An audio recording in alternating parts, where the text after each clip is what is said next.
Hey everybody, I'm Chef Tom with allthingsbbq.com, and this is the barbecue chopped beef sandwich. Well, today we're smoking up a barbecue classic, the chopped beef sandwich. And much like most things in life, there's more than one way to make a really great chopped beef sandwich. In fact, there's more than one cut of beef that you can use to make a great chopped beef sandwich. And while brisket may be the first thing that comes to mind when you're thinking of smoked beef, I know that a lot of you out there feel like brisket prices are a little bit out of reach right now. And I hear you guys asking for recipes that feature more affordable, accessible cuts of meat, which is why today we're gonna be smoking up a chuck roast. Now, chuck roast still has great beefy flavor, a good fat content, so you know it's gonna be juicy. So what we have here is about a 3-pound slab of Creekstone Farms beef that I trimmed out of a chuck eye roll, but it looks very similar to what you'll see in those little styrofoam containers at your local grocery store. It's just a chuck roast. Now, before we can get into seasoning this thing, I wanna put together a little bit of well, it's going to be our sauce. It's going to also be the braising liquid. It's also going to be the binder. And this is based off of some research I did into some different styles of barbecue in Texas that maybe you don't think of. So I was reading this article. It was a great article about these old school barbecue joints in Texas. I mean, places that have been around 50 plus years, and they just haven't necessarily kept up with current barbecue trends. They stick to what they know. I mean, these are places that don't even serve sliced brisket. Brisket gets chopped and put on bread, and that's the way it is. And I know that sounds like blasphemy to some people, but it was really interesting to read about some of these techniques they were using and some of these base and sauces that they were using that I would never associate with Texas. I mean, we're talking about vinegar-based stuff. We're talking about smoking brisket and then throwing it into a braise of beef broth. I mean, some really cool stuff. So I'm gonna do a little play on that today. We're gonna make up this little bit of sauce. It's equal parts hot sauce, a vinegar-based hot sauce, which is not all that spicy, but we're using the vinegar out of it. We're also gonna use some beef broth just to up that beefiness and also to thin it out. And then we're gonna use a very low sweetness, tomato-based barbecue sauce, mixing all three of those together. All right, so we're gonna start with a cup each. We've got some beef broth here. This is a low sodium. We don't wanna get too salty. Also gonna do a cup of our Cattleman's Grill Pit Fire hot sauce. Again, this is any vinegar-based hot sauce. This just happens to be one of our favorites around here. Not heavy on the spice, just heavy on that vinegar. And then finally, we've got the Casey Crossroads from Plowboys. And again, this is low sugar, low on the sweetness level as far as tomato-based barbecue sauces go. Because I just don't like, I don't like a lot of sauce on my beef anyway, but I certainly don't want a lot of sweetness. It's definitely a thin sauce. You can see it just barely coats that spoon. So the first thing I notice is tomato. But again, not sugary whatsoever. The vinegar really cuts that. Vinegary, tomatoey.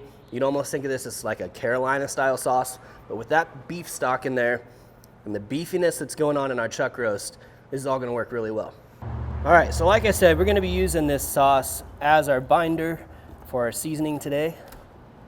Just a thin layer. It doesn't affect the flavor a ton, but it does give your rub something to hold on to. And then speaking of the rub, today we are using the Cattleman's Grill Roadhouse. It's a brand new beef rub that I developed for Cattleman's Grill. I'm really proud of this one. Really love the flavors. It starts with a pretty basic salt, pepper, garlic, but then we get some more interesting flavors in there, like the chipotle powder. You got a little bit of bay leaf in there. That's one of the ones that really sets it off. It's just a great all-around beef seasoning. There's a touch of cumin in there, so you get a little bit of that Southwest flavor as well, along with the chipotle. But it doesn't scream like Mexican flavors necessarily. It's just a great all-around beef seasoning. All right, nice big hunk of fatty beef, so it gets a good hefty seasoning on the outside. And as soon as that rub looks wet on the surface, we know it's attached to the meat and it can go to the smoker. Now today we're cooking on the Yoder Smokers YS640S pellet grill. We're running it at 300 degrees with hickory pellets. All right, so we're going on the second shelf here. You can see we've got a couple more slabs of chuck that have been in here for about 3 hours already. You're getting some great, really beautiful bark. The way I just push on that, you can see that fat starting to ooze out. I love where these are at on the color. So we're gonna go ahead and pull these off now and get them wrapped. All right, before we wrap these, we're gonna slice up some white onion. This is gonna go in the wrap with the beef. It's gonna add some extra depth of flavor, and we're gonna slice it thin enough that when we put it underneath the chuck roast, it's just gonna end up kind of melting into the meat that we chop up at the end. Using the white onion because it's not quite as sweet, and again, we're just sort of staying away from all that sweetness for our chopped beef. So on top of a couple sheets of foil here, we'll throw down the onions. We'll lay that chuck roast right on top. Just to help with all that creamy, beefy fattiness, we're gonna throw just a tablespoon or two of beef tallow in here within the wrap. That'll melt right into that beef. And then about a half cup of our sauce that we just made. We'll just wrap this up real tight. And we're gonna let that beef finish out the cooking process while it braises in its own juices, as well as that sauce and the tallow and the onion.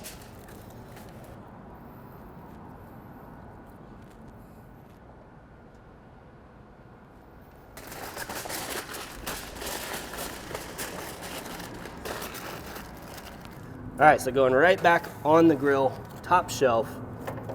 As you can see over here, we've got the one that just went on. You can see all that extra smoke coming from underneath it. That's because we are using the Amazing Tube Smoker today. And the reason for that is because we're cooking at 300 degrees, which means we get a little bit less smoke flavor at that higher temp. Well, these chuck roasts have been wrapped and cooking for about an hour wrap now, for a total cook time of about 4 hours. Our probe is reading 208 on the internal temperature, so we're gonna take a little bit closer look here. What we're looking for is this stuff needs to be borderline shreddable, which we're getting really close. We probed this, not a lot of resistance, still a little bit in there, especially in these thicker parts where we're getting just a little bit lower reading, 206. I'm gonna let these go for probably another half hour until they're just shredding apart. And then we're gonna rest these just a little bit before we actually chop them up. But we're getting close. All right, well, the smaller of our roasts came off about half an hour ago. We're looking at about 5 hours, maybe a little bit more all day on this big guy. And we've reached temperatures up above 205, closer to 210. You can see that this stuff's ready to just come apart. So at this point, we're gonna take this off the smoker and let it rest. And I'll go grab the one that's already been resting for half an hour. We'll make some sandwiches. All right, so we are ready to chop this guy up. He's been resting for a while. I know that I don't really particularly want to chew on that big old piece of globular fat there, so I'm gonna go ahead and get rid of it now. Maybe a little bit right here as well. As much as that's rendered out, still not something I really want to chew on. The rest of it, very simple chop with the knife.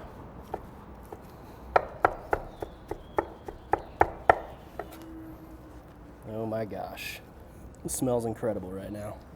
Look at just how juicy that is. All that fat that's running through that chuck.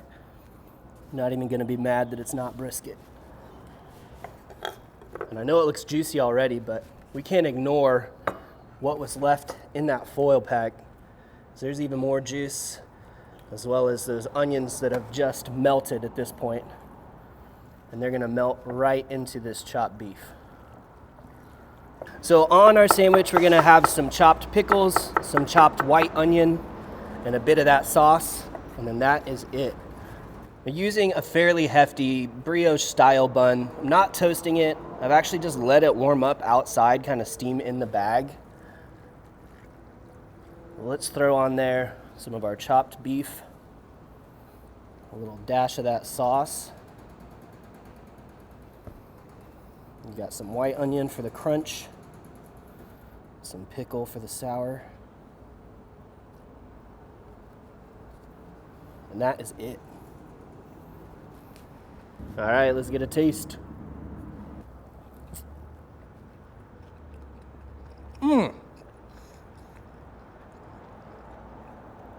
Holy beefy goodness, Batman. That is delicious. I mean, that chuck super tender, super juicy. We got all those juices added back in. The hot sauce adds just the right amount of vinegar. It's not overly vinegary. It's just great balance of flavor because the beef's so fatty, you need something to cut through it. The pickles and the onions help with that as well. I love that it's not overly sweet. I'm tasting the smoke. I'm tasting the beef. It's chopped beef goodness. Heck yeah. Well, thank you guys so much for watching. Be sure to check out allthingsbbq.com for all the products featured in today's video. If you enjoy the recipe, hit that subscribe button. And if you have any questions or comments or there's anything you'd like to see me cook, let me know in the comment section down below, and let's be good to one another. For more recipes, tips, and techniques, head over to allthingsbbq.com/thesauce. All Things Barbecue, where barbecue legends are made.